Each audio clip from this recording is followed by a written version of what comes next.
My name is Darlene Shaw. I am 68 years old, and last Thursday I buried my only child. Meg was 40. She was brilliant, stubborn, and private, and she left behind a 12-year-old son, a $32 million estate, and a cedar jewelry box I promised not to open until she was gone. 3 days after the funeral, the man who walked out on her 12 years ago showed up on my porch in a brand new navy suit. He was smiling. He had a lawyer. He had a plan. He didn't have the slightest idea who was standing right behind me. I've been a high school principal for 38 years. I've handled angry parents, volatile teenagers, and a school board that tried to fire me twice. But what happened at that will reading? That was something else entirely, and it started with a knock on a conference room door. 214 people came to Meg's funeral. I counted. I'm a principal. Counting heads is a reflex. They filled the pews at Grace Lutheran on Elm. Pharmacists drove in from 3 states. Her research team from Genworth Pharmaceuticals sat in the second row, shoulders touching, eyes red. The receptionist who started on the same day as Meg brought yellow tulips, Meg's favorite because she said roses were predictable. Jack stood beside me, 12 years old, navy tie, dry eyes. He held my hand the way his grandfather used to, firm like he was the one holding me up. He didn't cry. He hadn't cried since the hospital. I worried about that, but I also recognized it. He was his mother's son. The service ended at 3:30. People filed out slowly. Someone pressed a casserole dish into my hands. Another woman squeezed my elbow and whispered something I couldn't hear. Then I saw him. Tall, thinner than I remembered. Gray at the temples now, but the same sharp jaw, the same restless eyes that never quite settled on one thing. He wore a brand new navy blue suit. The tags were gone, but the creases were too perfect.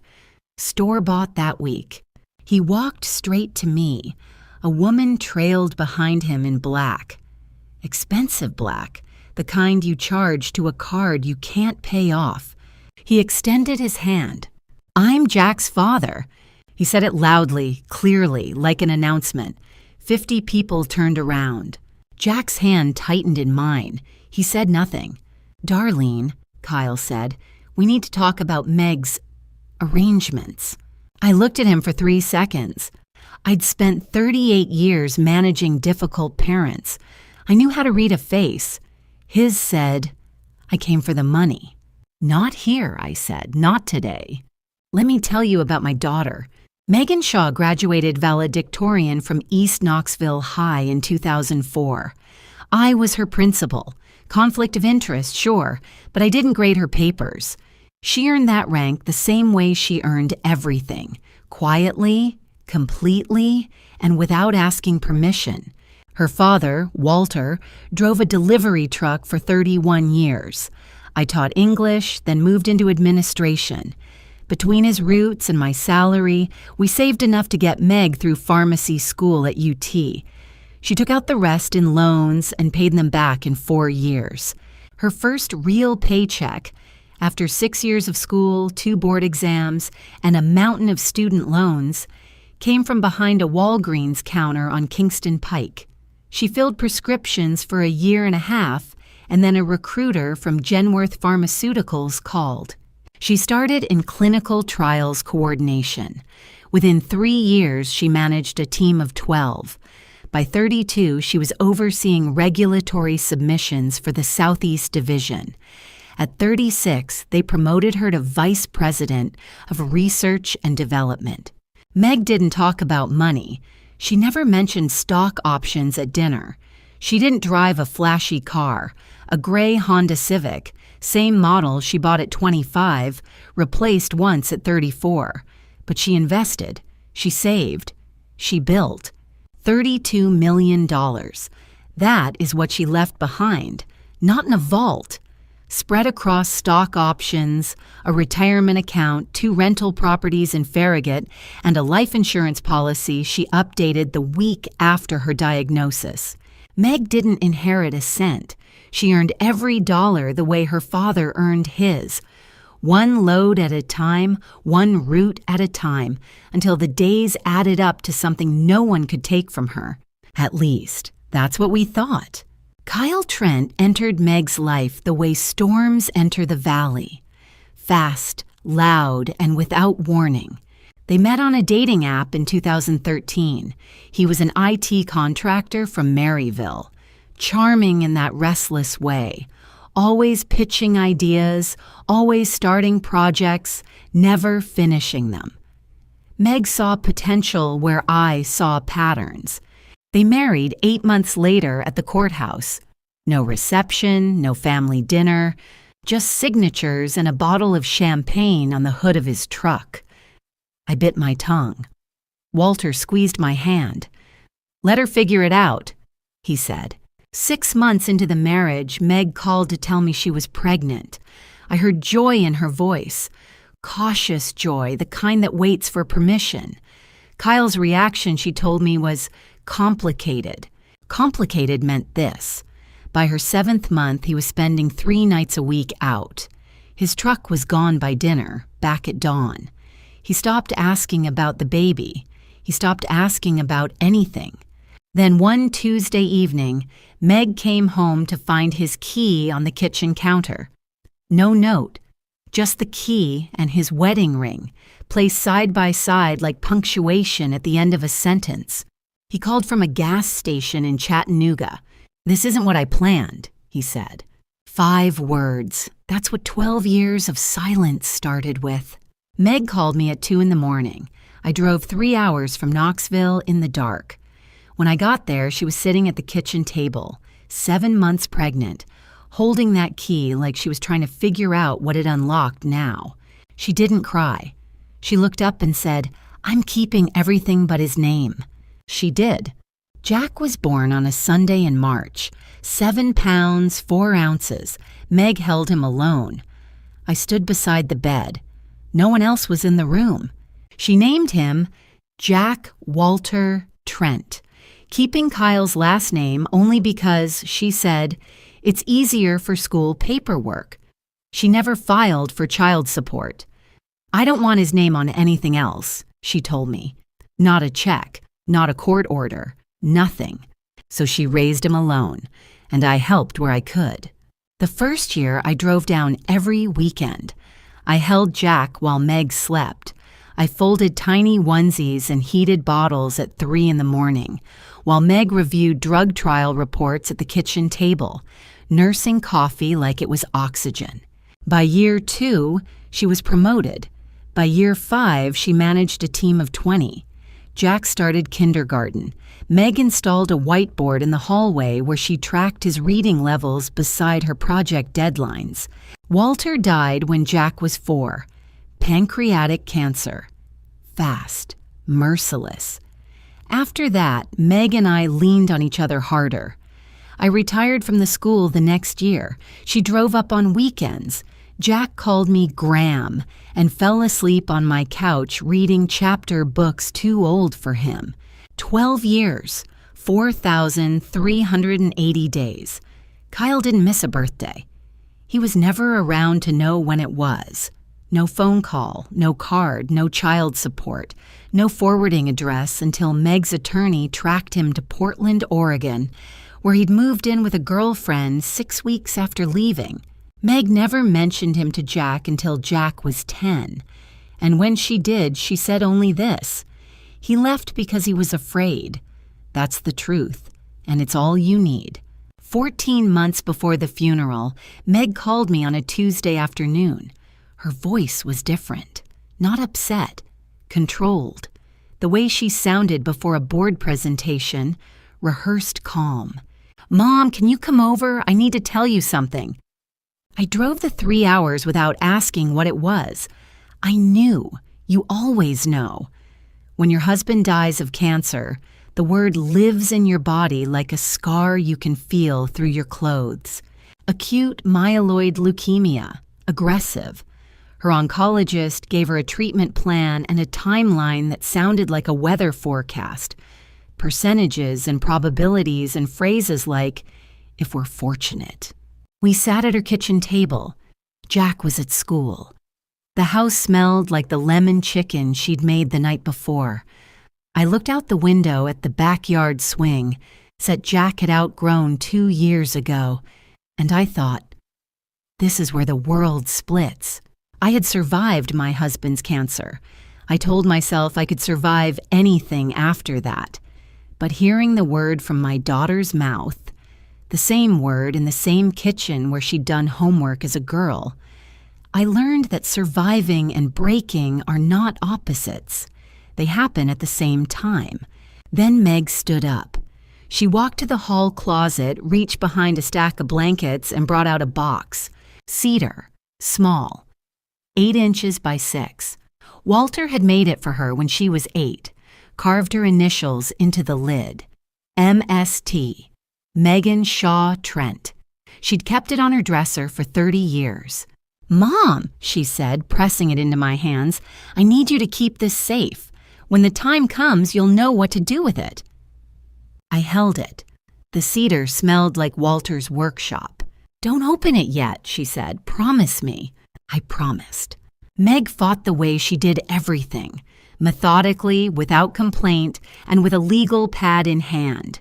Chemo started in April. Remission came in August. 2 months of hope where Jack and I pretended the swing set years were coming back. Then the relapse hit in November like a truck on black ice. Between hospital stays, Meg did something I didn't fully understand at the time.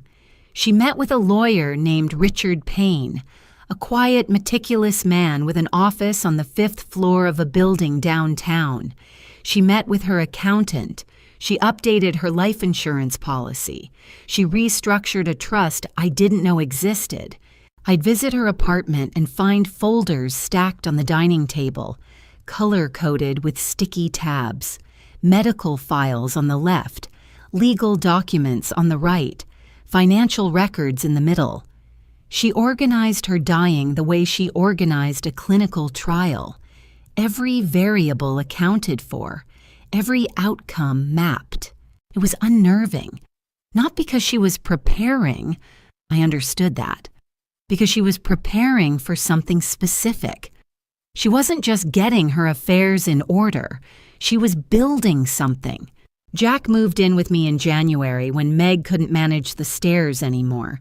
He brought his backpack, his books, and a photograph of the 3 of us, him, Meg, and me, at the county fair the summer before. The last time I visited her at the apartment before she transferred to hospice, she was sitting on the couch with a manila envelope on her lap. She looked tired, clear-eyed, but tired. "Mom," she said, "promise me 2 things. Take care of Jack, and don't open that box until I'm gone." I promised both. I kept both. Meg died on a Wednesday. It rained all morning, and I remember thinking, even the sky couldn't hold it together. Jack was sitting beside her. He was reading aloud from a paperback, some adventure novel she'd bought him for his birthday.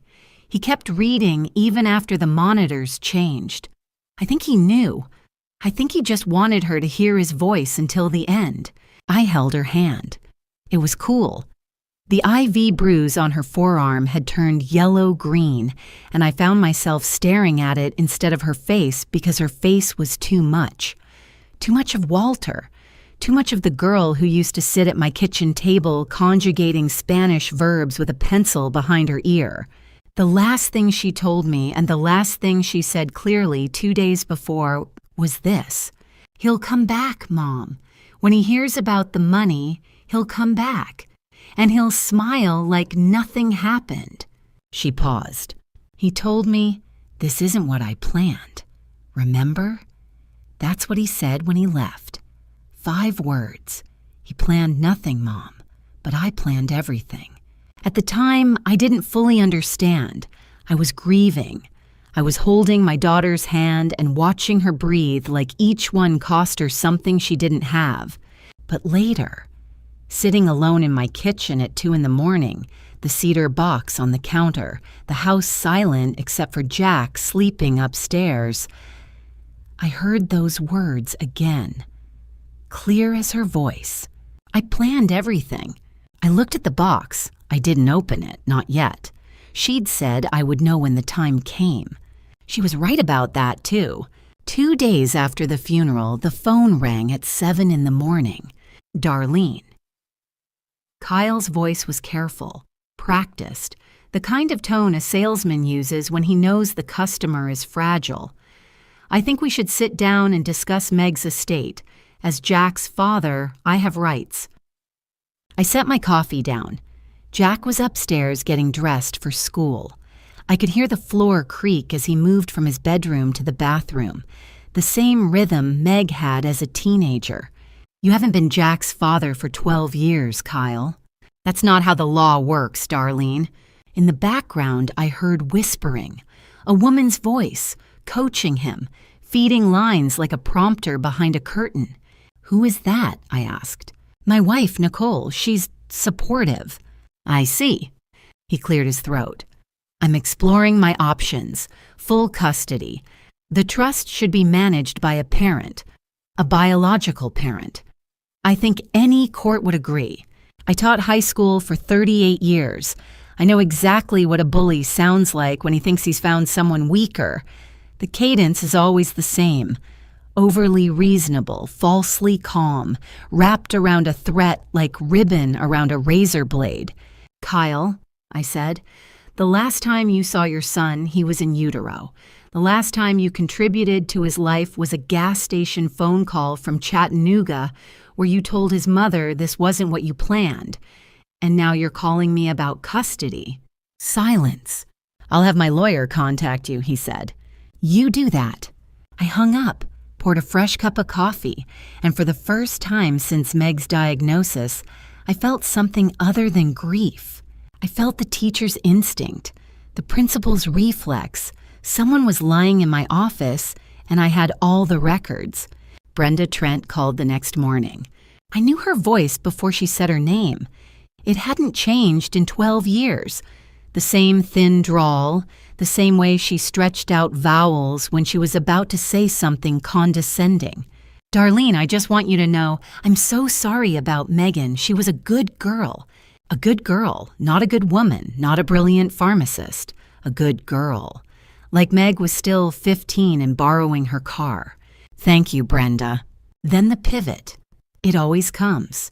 In 38 years of parent conferences, the pivot always comes within the first 60 seconds. Kyle was always too young for that responsibility. You can't blame a boy for being scared. He wasn't a boy, I said. He was 29. Well, a father has rights, Darlene. You can't keep a boy from his father. Brenda, your son hasn't called Jack in 12 years. Not on his birthday, not on Christmas, not when Meg was in the hospital, not when she was dying. A pause. Then, well, that's between him and God. Between him and God. The same woman who once told Meg, to her face at Thanksgiving, that she was that girl who trapped my son. I remember Meg's expression, not hurt, not angry, resigned, like she'd expected it. Brenda, I said, is there anything else? I just think a boy needs his father. The court will see that. I learned something in that call. Brenda was living with Kyle and Nicole, all three of them in a rented duplex in Portland. All three of them watching Meg's obituary like it was a stock ticker. They didn't come for Jack. They came for $32 million. The boy was just the vehicle. I need to tell you about the Christmas card. When Meg started chemotherapy, word traveled. Friends sent flowers. Colleagues sent meal kits. The pharmacist who'd trained Meg 20 years ago drove 4 hours to sit in the waiting room during her first infusion. Brenda sent a card. It arrived in a pink envelope with a Tennessee return address. Kyle must have given her Meg's apartment address at some point, though I can't imagine when. Meg opened it at the kitchen table while I was making tea. She read it. set it down, looked out the window. "What does it say?" I asked. She slid it across the table. The front had a watercolor cross and a dove. Inside, in careful cursive, "God works in mysterious ways. Praying for your peace. Brenda." Meg picked up her tea. "She's not praying for my peace, Mom. She's praying for my estate." I kept the card. I don't know why. Maybe because Meg's instinct was never wrong. But I need to tell you something else about Brenda. Because fairness matters, even when someone doesn't deserve it. When Jack was 3, Brenda sent a Christmas postcard to Meg's apartment. Inside the card was a $20 bill and a note. "For the little one. Merry Christmas. Grandma B." Meg told me about it. She didn't send it back. She put the 20 in Jack's piggy bank. 2 weeks later, Kyle called Brenda and screamed at her. "Don't contact them," he said. "It'll look like we're admitting something." Brenda never sent another card to Jack. One postcard, $20. One tiny reach across 12 years of silence, snuffed out by her own son. That doesn't forgive her, but it tells you who was holding the leash. One evening, about a week after the funeral, Jack and I sat on the porch. The crickets were loud. The air smelled like cut grass and the honeysuckle that grew along the neighbor's fence. He had a book in his lap, but he wasn't reading. "Grandma," he said, "that man at the funeral. Mom told me about him." I waited. "She said he left because he was afraid. Is that true?" "Your mother told you the truth, sweetheart. It's always the truth with her." He nodded, picked at the corner of his book. "She also told me something else," he said. "She said if he ever comes back, I don't have to call him anything. I don't owe him a name. I don't owe him Dad. I don't owe him anything." My throat tightened. Even dying, Meg was still parenting, still building armor around her boy one conversation at a time. "That's right," I said. "And she told me—" He paused, looked at me with eyes so much like hers it hurt. "She told me you'd be the one to fix everything, Grandma. She said you were the bravest person she knew." I put my arm around him. He was 12, but right then he felt small again. The weight of him leaning into me the way he did when he was 5 and afraid of thunderstorms. "Jack," I said, "nobody is taking you anywhere. Do you understand me? Nobody." He nodded against my shoulder. The crickets kept on. The honeysuckle smell drifted. And somewhere inside the house, on the kitchen counter, that cedar box sat waiting. I decided then, tomorrow I would open it. Whatever Meg had planned, I was ready. The cedar box was heavier than I remembered. I set it on the kitchen table the next morning after Jack left for school. The house was quiet. Coffee steam curled in the window light. I sat with my hands on the lid for a full minute, feeling the grain Walter had sanded smooth 30 years ago in his workshop behind the garage. It smelled like cedar and something else. Faint, floral. Meg's perfume. She must have kept it in her closet near her clothes.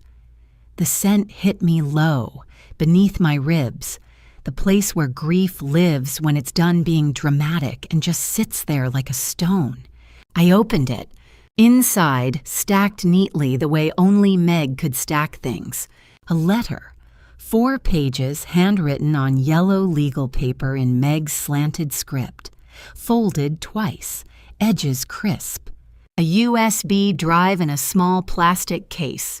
Photocopies, 12 of them, 1 for each year. Tax returns, not Meg's, Kyle's. The dependent line was highlighted in yellow on every single one. Jack W. Trent. A business card. White, government standard. Agent R. Torres, IRS Criminal Investigation Division. A phone number on the back, handwritten, and a sticky note in Meg's handwriting stuck to the inside of the lid. "Mom, if he comes back, and he will, give this to Agent Torres. Richard Payne has the rest." Beneath the documents, one more thing, a Christmas postcard, the one from Brenda. Meg had kept it, tucked at the bottom like a footnote. I read the letter, Meg explained. During estate planning, her accountant ran a routine check and discovered that Kyle had been claiming Jack as his dependent on his federal taxes every year since Jack's birth. 12 years, approximately $87,000 in fraudulent deductions for a child he hadn't seen, hadn't supported, and had legally signed away. Meg reported it to the IRS 6 months before she died. I couldn't let him profit from the child he abandoned, she wrote. Not one more dollar, not one more year. My hands were shaking when I set the letter down. Not from fear, not from weakness, from something I hadn't felt since the funeral. My daughter was dying for 14 months, and instead of rage, instead of despair, she sat at her kitchen table and built a case file. Quiet, thorough, devastating. That was Meg. When I held that letter, my hands were shaking, but not from weakness, from purpose. Something I hadn't felt since the funeral. If you have ever had to protect someone you love from someone who doesn't deserve them, you know that feeling. Drop a comment below and stay, because what happened at the will reading, none of us were ready. I called Richard Payne that afternoon. His number was in Meg's contacts, filed under R. Payne Trust. He answered on the second ring. His voice was steady, unsurprised. "Mrs. Shaw, I've been expecting your call. You knew about the box? Meg told me you would find it when you were ready," she said, and these are her exact words. "Give Mom a few weeks. She needs to grieve first. Then she'll be ready." I closed my eyes. Even from the grave, Meg was managing my schedule. Richard laid it out for me. The trust was irrevocable, designed by one of the best estate attorneys in East Tennessee, himself, but he said it without vanity, just as fact. If anyone contested the will, they triggered a no-contest clause. The result? Automatic forfeiture of any potential claim. Contest, and you lose everything. Kyle doesn't know about the terminated parental rights document, does he? I asked. No. Meg handled that when Jack was 2. Kyle signed voluntarily, notarized, witnessed, filed with Knox County Family Court. He didn't want the responsibility then. He won't be able to claim it now. And the IRS? Agent Torres has an active investigation. Meg provided everything. Tax returns, proof of no contact, the terminated parental rights filing. Torres confirmed the case is moving forward. When? Meg arranged the timing. Torres will attend the will reading. Kyle won't know until he's in the room. I sat back in my chair. The kitchen was quiet. The cedar box was still on the table. "Richard," I said, "did she plan all of this from the hospital?" Most of it. The last document she signed was 3 weeks before she passed. She was in a wheelchair. She insisted on signing in ink, not electronically. She said paper holds up better in court. That sounded like Meg. Kyle escalated on a Friday. A letter arrived. Not from a law firm, but from a man named Derek Henderson, who styled himself as Kyle's legal representative. The letterhead looked professional enough until you noticed the address was a shared office space in Portland, and the bar number at the bottom was missing. The letter demanded 2 things: full custody of Jack Trent and an equitable share of Megan Shaw Trent's estate on behalf of the biological father. The tone was aggressive, entitled, peppered with phrases like parental rights and best interest of the child. Words that mean nothing when the man behind them hasn't seen the child since before the child could walk. That same afternoon, Nicole posted on Facebook, "I don't use social media." A former student sent me the screenshot. The post read, "Grateful to finally bring my stepson home where he belongs. God is good. #family, first #blessed. She had never met Jack. Then it got worse. The school called. Jack's principal, I knew her. She replaced me when I retired. Told me a woman named Nicole Trent had contacted the front office, identified herself as Jack's stepmother, and asked about enrollment transfer procedures to Portland. I thanked her. I hung up. I did not throw the phone. I did not scream. I ironed my gray blazer, the one I wore to every school board meeting for 15 years, the one that means I am not to be trifled with. Then I called Richard. Let him file whatever he wants, I said. You have everything.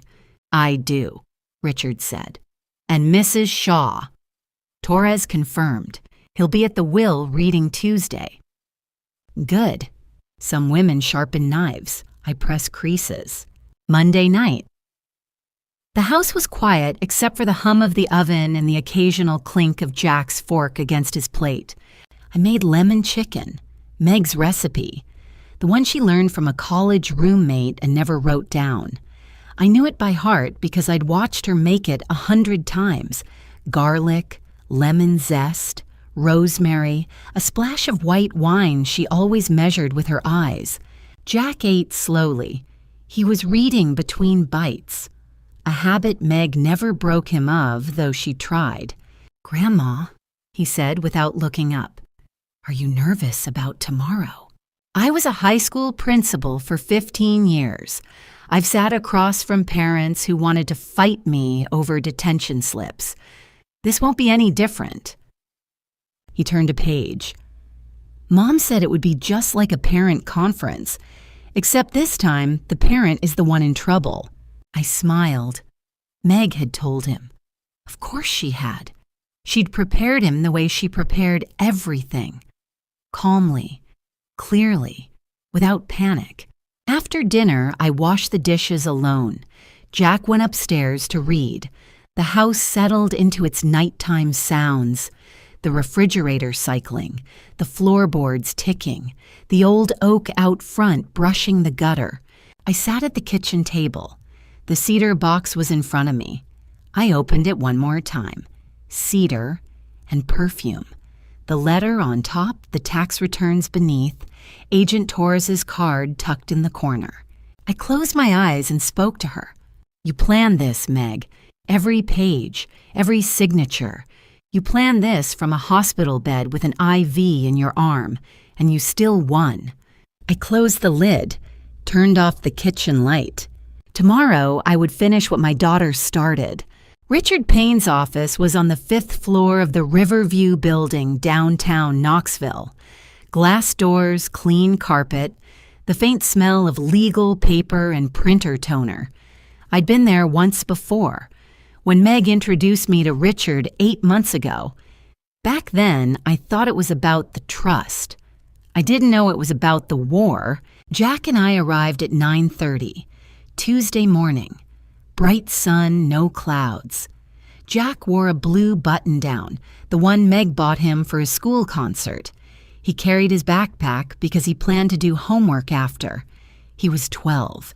He still expected Tuesdays to follow a schedule. Richard met us in the lobby. Firm handshake, kind eyes, the kind of lawyer who smiles politely before he opens a folder that ends someone's afternoon. They're not here yet, he said. Good. Let me walk you through the room. The conference room had a long oak table, 8 chairs, a pitcher of water, and a window that looked out over the Tennessee River.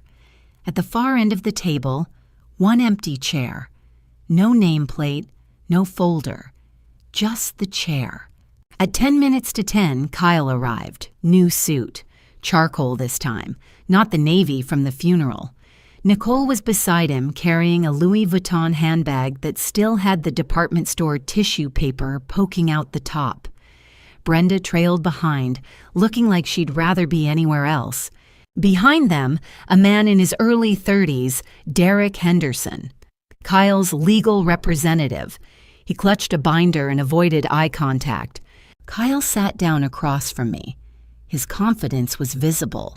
Jaw set, shoulders back, one hand flat on the table like he was about to chair a meeting. He thought he was about to win. He was wrong. Richard opened a leather binder, aligned his reading glasses, and began. We are here for the reading of the last will and testament of Megan Shaw Trent, deceased, executed on the 14th of September of last year, witnessed and notarized in accordance with Tennessee Code Annotated. His voice was even, practiced. He'd done this hundreds of times, but never, I suspect, with an IRS agent scheduled to walk through the door. I, Megan Shaw Trent, being of sound mind and under no duress, do hereby declare this to be my last will and testament. Kyle shifted in his seat. Nicole leaned toward him, whispered something. Brenda folded her hands on the table and stared at the water pitcher. Richard continued. He read through the personal bequests, a pearl necklace to her college roommate, her pharmacy school textbooks to the Genworth Training Library, her Honda Civic to a former student who was starting nursing school and needed a car. Then he reached the trust. All remaining assets, including but not limited to securities, real property, retirement accounts, and life insurance proceeds, valued collectively at approximately $32 million, shall be placed in an irrevocable trust for the benefit of Jack Walter Trent, to be managed by Darlene Ann Shaw as sole trustee until the beneficiary reaches the age of 25. Kyle's jaw tightened. He looked at Derek. Derek looked at his binder. Richard paused, took a breath. This trust includes a no-contest clause. Any individual who challenges, contests, or seeks to invalidate any provision of this will or the associated trust shall forfeit all rights, claims, and potential interests in the estate. This clause is enforceable under Tennessee law. Kyle sat forward. That's not legal, he said. I'm his father. I have standing. Richard looked at him over his glasses, said nothing. Turn the page. I want full custody of Jack, Kyle said. His voice was steady but too loud for the room. And as his custodial parent, I'll manage the trust. That's how it works. Nicole nodded beside him, a rehearsed nod, supportive and performative, like she'd seen it done on television. Derek opened his binder, flipped through pages with damp fingers. Under Tennessee family law, he began, a biological parent retains... Richard raised one hand, palm flat, the universal signal for stop talking. Mr. Henderson, I'll get to your client's standing in a moment. But first, Mr. Trent. He turned to Kyle. Before you proceed, are you certain you want to formally contest this will? Damn right I do. Nicole put her hand on Kyle's arm. It's what Meg would have wanted, she said. A child needs his father.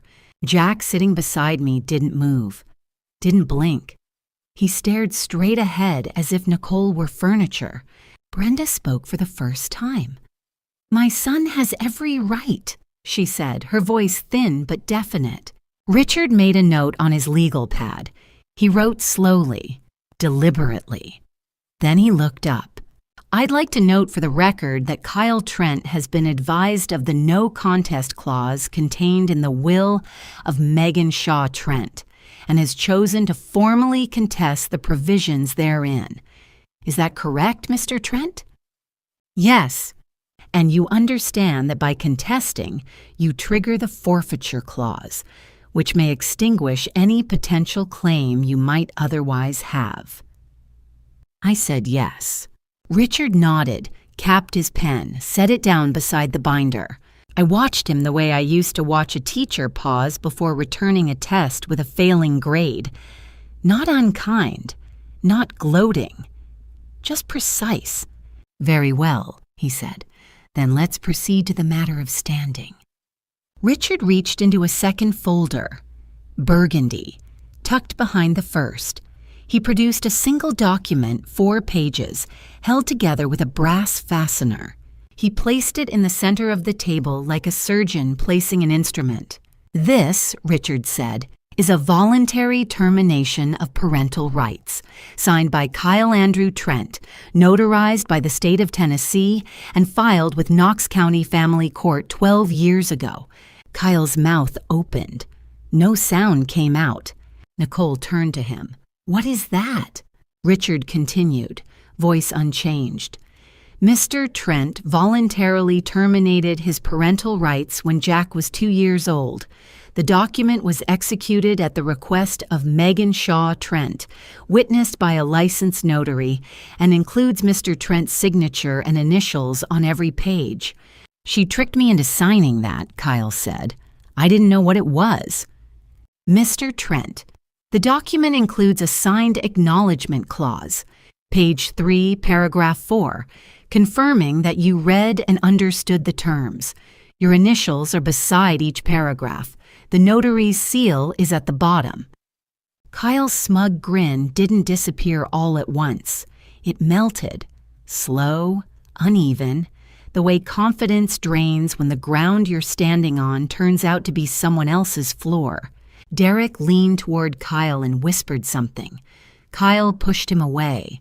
"This means," Richard said, "that Mr. Trent has no legal standing as a parent, no custody claim, no guardianship claim, and no basis to contest this trust."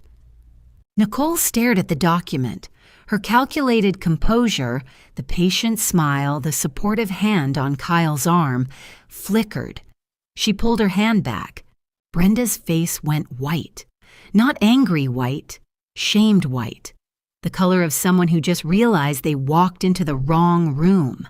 Kyle looked at me. I said nothing. I wasn't finished watching. Nicole recovered first. She always would. People who calculate for a living don't stay rattled for long, even if the parental rights issue is complicated, she said, sitting straighter, folding her hands. Kyle is still the biological father. Courts can reinstate parental rights in certain circumstances. We're prepared to... Richard interrupted her. Not rudely, the way a surgeon interrupts a nurse who's reaching for the wrong tray. "Mrs. Trent, may I ask, is Mr. Derek Henderson a licensed attorney in the state of Tennessee?" The room went quiet, the kind of quiet that has weight. Derek's face lost all its remaining color. He looked at Kyle. Kyle looked at Nicole. Nicole looked at the table. Derek cleared his throat. "I'm a paralegal, licensed paralegal." "I see." Richard made another note, slowly. "So Mr. Trent has formally contested a will, triggering a forfeiture clause, using legal representation from an individual who is not licensed to practice law in this state." "He told me he could handle it!" Kyle's voice cracked. The composure was gone.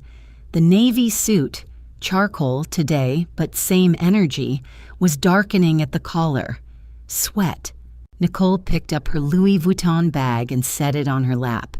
Not to leave, to hold something, to have a barrier between her and the table. Brenda started crying. Quiet tears, the kind that come when you've been holding something in and the dam finally gives. Derek mumbled, "I'm sorry, I thought," and stopped talking when Richard looked at him. Jack, beside me, hadn't moved. He sat with his hands in his lap, eyes on the table, breathing evenly. He was 12 years old, and he was the calmest person in the room. I was the second calmest. I had been silent for the entire reading, 41 minutes by the clock on the wall.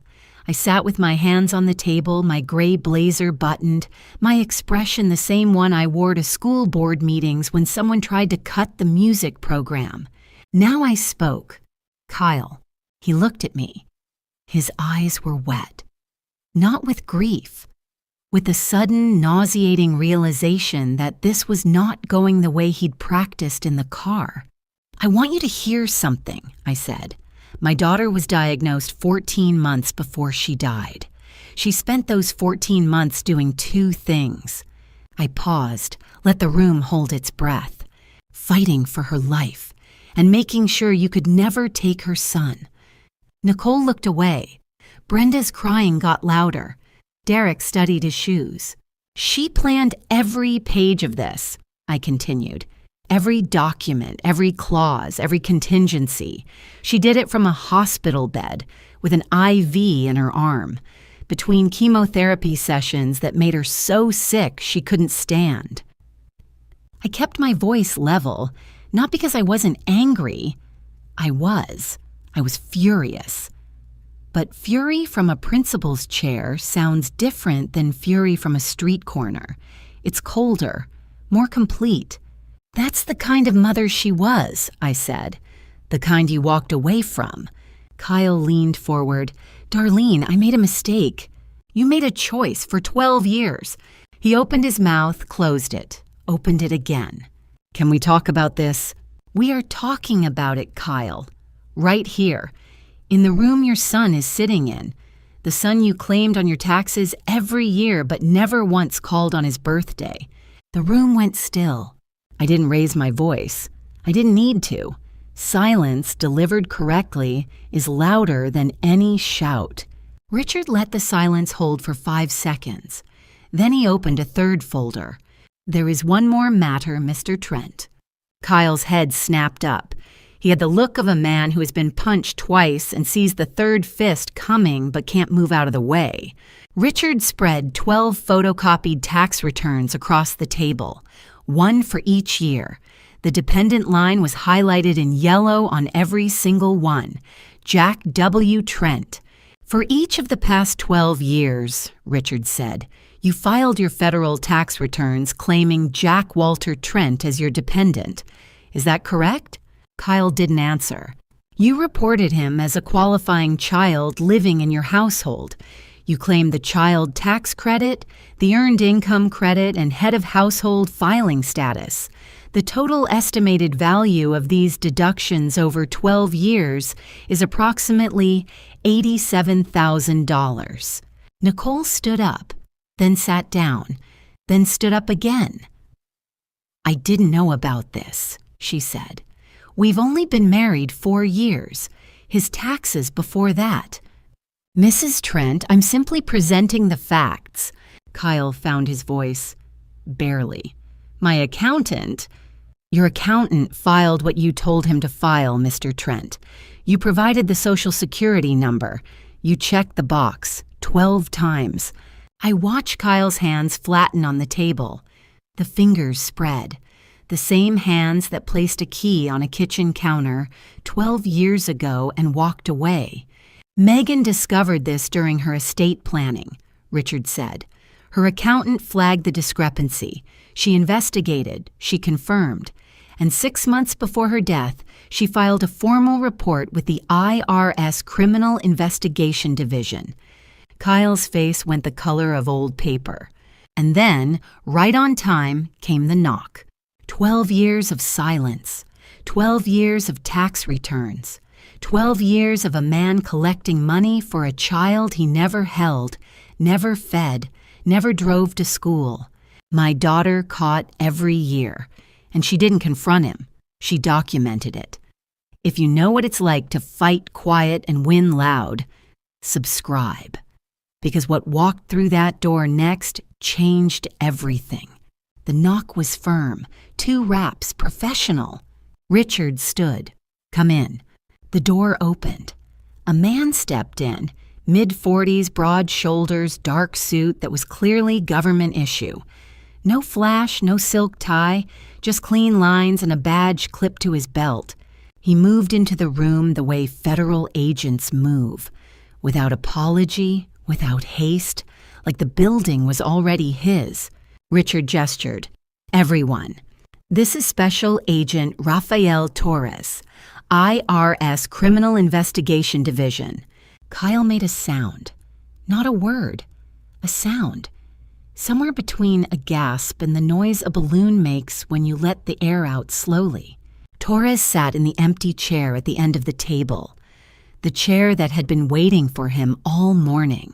Mr. Kyle Trent, Torres said. Kyle nodded. I'm here regarding a federal investigation into fraudulent tax filings spanning 12 calendar years. The complaint was filed by the decedent Megan Shaw Trent and supported by documentation provided to our office prior to her passing. He placed a thin folder on the table, opened it. You've been claiming a minor child, Jack Walter Trent, as your dependent since 2014, despite having no custodial rights, no physical custody, and no documented contact with the child during that period. Kyle tried. I can explain. I'm not here for your explanation, Mr. Trent. I'm here to inform you that you will need to retain a licensed attorney, not a paralegal. A licensed attorney admitted to practice in the state of Tennessee. We will be in touch. Torres closed the folder, turned to his left. And for the record, Mr. Trent, in those 12 years, how many times did you actually see your son? Silence. Torres wrote something in his notebook. That's what the record shows, too. Nicole stood up fast enough to knock her chair backward. The Louis Vuitton bag swung from her arm like a pendulum. I had nothing to do with his taxes, she said. Her voice was high, clipped. The wedding planner composure shattered like a champagne flute on marble. We've only been married 4 years. His filings before that are his responsibility. Torres looked at her, calm, patient, the way someone looks at a puzzle they've already solved. We'll determine the scope of the investigation as it proceeds, Mrs. Trent. All parties with access to Mr. Trent's financial accounts may be contacted. Nicole's jaw clenched. She looked at Kyle, not with love, not with sympathy, with the sharp, evaluating gaze of someone calculating how fast she could separate her life from his. Kyle sat motionless. The fight was gone. The charcoal suit was wrinkled at the shoulders. Dark patches spread under his arms. His hands, still flat on the table, hadn't moved. Brenda threw tears. My boy made a mistake. He was young. He was scared. I spoke. Not loudly, not with venom, just with the flat, clear tone I used when I told a student exactly what they'd done wrong. Yes, I said. 12 years ago, he told my daughter, this isn't what I planned. I looked at Kyle. I'd say it's finally catching up. Kyle flinched. The same 5 words he'd spoken into a gas station phone from Chattanooga, the same 5 words that had started 12 years of silence, landed back in his lap like a receipt he'd never expected to pay. Torres stood, buttoned his jacket, placed a business card in front of Kyle. Retain counsel, Mr. Trent. Do not leave the state. He nodded to Richard, nodded to me, walked out. The conference room was quiet, the kind of quiet that comes after something detonates. Not in fire, but in facts. No explosion, no shouting, just the slow, irreversible settling of dust. Kyle stared at the business card.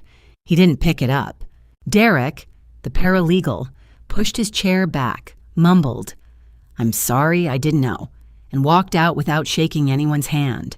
Nicole picked up her bag, straightened her jacket, and walked out of the conference room without looking at Kyle, without looking at Brenda, and without saying a word. The door clicked shut behind her. Kyle sat alone on his side of the table. Brenda beside him, head in her hands, crying the kind of tears that don't make noise anymore. He looked at me. Darlene, he said, please. I held his gaze. 38 years of parent conferences, thousands of faces. Angry, pleading, defiant, ashamed. I'd seen them all, but I'd never seen someone look at me from the exact center of a life they'd ruined with their own hands. You used my grandson's name to cheat the government for 12 years, I said. You used his social security number like a coupon. You claimed him as yours on paper while ignoring him in life. There was nothing to discuss. He opened his mouth, closed it. Richard spoke. The will reading is concluded. The trust stands as written. Mrs. Shaw has full legal custody and sole management authority. There will be no further proceedings unless initiated by the trustee. He closed the binder. Jack, who had sat through the entire reading without speaking, without flinching, without once looking at Kyle, stood up. He was only 12, but he stood the way his mother used to stand. Straight, quiet, certain. He walked to me, took my hand. "Can we go home now, Grandma?" I nodded. "We can go home." We walked out of the conference room, through the lobby, into the elevator, across the parking lot where the morning sun had turned warm. In the car, Jack held the cedar box in his lap. I'd given it to him that morning. His thumb traced the carved initials on the lid, MST Megan Shaw Trent, his mother, the woman who loved him so completely that she built a fortress around him from a hospital bed and never told him she was afraid. Mom planned all of that, didn't she? Every word. He nodded. "Let's go home," I said. "I'll make lemon chicken." Jack smiled, the first real smile since the funeral. 3 weeks later, the dust settled. Not metaphorically, the actual dust of disassembled lives. Nicole filed for divorce on a Tuesday. I learned this from Richard, who learned it from the county filing system. She cited irreconcilable differences, but what she meant was, "I married a man who owes the IRS $87,000, and I'd like to not be in the room when they collect." Kyle's case moved forward. The IRS Criminal Investigation Division assigned a full audit, 12 years of returns, 12 years of fraudulent dependent claims. Richard told me the estimated penalties alone could reach $87,000, plus interest, plus a potential felony charge for tax fraud carrying up to 5 years. Kyle's custody claim was dismissed before it reached a hearing. Terminated parental rights, no contest clause triggered by his own words on the record, his paralegal representation noted as an irregularity. The judge's order was 2 paragraphs. Courts don't need many words when the facts are this clear. One evening, the phone rang. "Brenda." "Darlene," she said. Her voice was small. "I'm sorry for everything, for the card, for what I called Meg, for all of it." I looked out the kitchen window. The honeysuckle was blooming again. "God works in mysterious ways, Brenda." She went quiet. I let her sit with it. "You can start by telling Jack you're sorry," I said. "But that's between you and him, not between you and me." A long silence. "Can I?" "That depends on whether you mean it this time." She didn't answer right away. And for the first time in 12 years, I thought she might actually be thinking about it instead of performing it. I hung up. I didn't feel triumph. I felt tired, and I felt something Meg would have recognized. Finished. That night, after Jack fell asleep, I sat at the kitchen table and opened the cedar box one last time. I unfolded Meg's letter. I'd read it twice before. Once when I found the box, once the night before the will reading. But this time, I went straight to the last paragraph. Her handwriting was steadier here. She must have written this part on a good day, a day when the chemo hadn't hollowed her out, when her hands didn't shake. "Mom, I know you're angry, I know you're sad, but I need you to know I'm not afraid, not of dying. I'm afraid of Jack growing up without someone fierce enough to fight for him. And then I remember he has you, the woman who raised me, the woman who taught me that strength isn't about volume. It's about showing up every single day. Thank you for showing up, Mom. Now it's your turn." I folded the letter, placed it in the cedar box, closed the lid. The wood was warm under my hands, cedar and perfume, Walter and Meg. The 2 people I loved most, both gone, both still here, in the grain and the scent and the silence of a kitchen at midnight. My daughter didn't leave me $32 million. She left me her son. She left me her plan. She left me a cedar box with 4 pages of handwriting and a government agent's business card. And she left me the one thing money can't buy. Proof that a mother's love doesn't end when her heart stops beating. It just changes hands. Now it's my turn, and I'm not going anywhere. That's my story. 12 years of silence, 1 cedar box, and a daughter who fought for her son even after she was gone. If this story reminded you to get your documents in order, do it today. Share this with someone who needs to hear it. Subscribe, and I'll see you in the next one.